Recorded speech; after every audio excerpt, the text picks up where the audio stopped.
Batman and Superman Battle of the Supersons recently came out, and I have to say, I did not expect to like this movie as much as I do. I really like this movie. To my genuine disbelief, this movie is so much fun despite its serious ongoing crisis, which is Starro taking over Earth in an attempt to destroy the planet. The biggest concern that I had about Battle of the Supersons was how it was going to handle shifting the spotlight from Batman and Superman to Damian and Jonathan, just because most DC movies or shows suffer from Batman and Superman taking the spotlight away from other characters. When it comes to this movie, however, I'm so happy to say that Damian and Jonathan are the heart and soul of this movie. They are so likable, so entertaining, and they have this beautifully chaotic energy that begins to rub off on you the further you get into this movie. As the movie progresses, you do find yourself rooting for them. You do find yourself enjoying them bouncing off of each other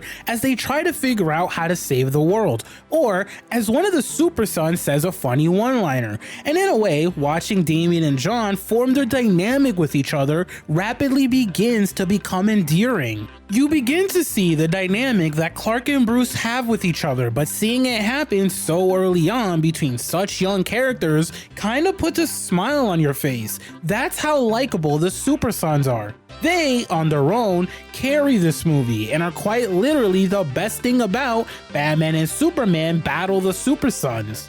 As for the rest of the movie, I do have even more positive things to say about it. For starters, I was concerned about this movie's runtime. With a runtime of 1 hour and 19 minutes, I was worried that Battle of the Supersons wasn't going to be able to tell a compelling story, or that it might bite off more than it could chew, but this movie handles its runtime really well. I won't spoil this movie because I do want to make sure this review remains spoiler free, but simply put, this movie never loses sight of what it's trying to achieve.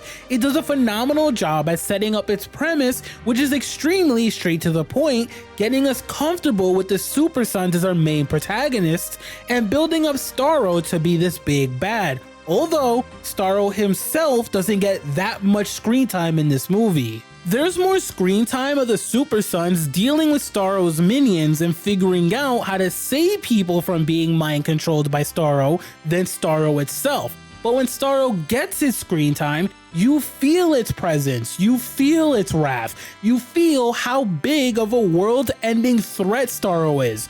So it kinda balances out at the end of the day. And maybe it's just me, but I watched this movie for the Supersons, not Starro, and even though I like Starro as a villain, there wasn't a moment where I thought to myself, I wonder what Starro's doing off screen. The movie makes it abundantly clear. Starro's taking over people and trying to destroy Earth, so contextually, the lack of Starro itself makes sense. Plus, if I wanted more Starro content, the Suicide Squad exists. So to me, that aspect of the movie is fine. Beyond the Supersons and how this movie handles Starro, my actual favorite aspect of this movie is the literal story itself.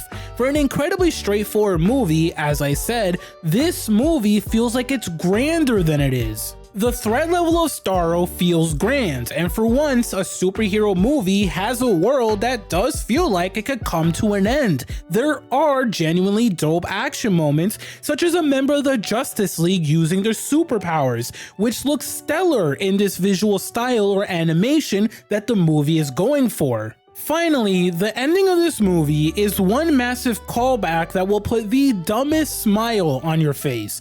Because yes, it's incredibly corny, but who cares? The ending is bound to warm your heart because it feels like such an earned moment after everything the Justice League, the Supersons, and the world has been through.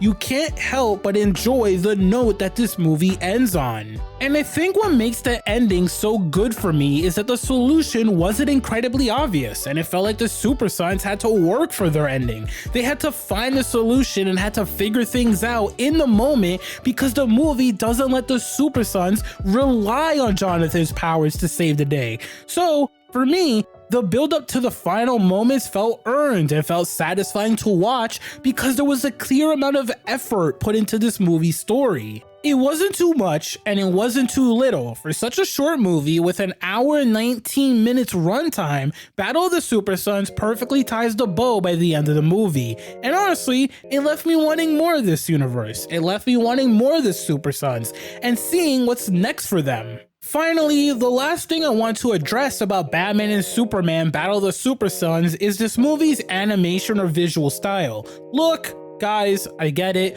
I fully acknowledge that the reveal trailer for this movie put off a lot of people from this movie.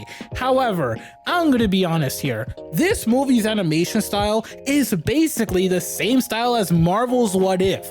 If you were able to get through that show, which I'll probably talk about in a future video, don't even get me started, you'll be fine. The only times I found myself not liking the design of something in this movie were mostly unimportant things, such as trees, lakes, or landscapes.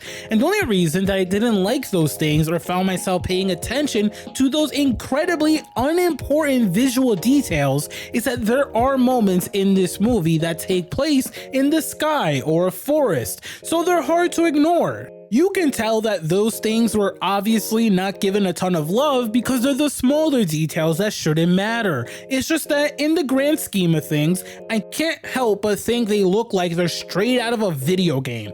As for the important details like the design of characters, I was fine with pretty much all of them. I especially love the design of a member of Batman's rogue gallery that makes a very small appearance, and that's because it seems like the design was inspired by one of my favorite Batman movies. Also, I love the design for Superman and Batman. They legitimately look fantastic and are easily the best designed characters in this movie.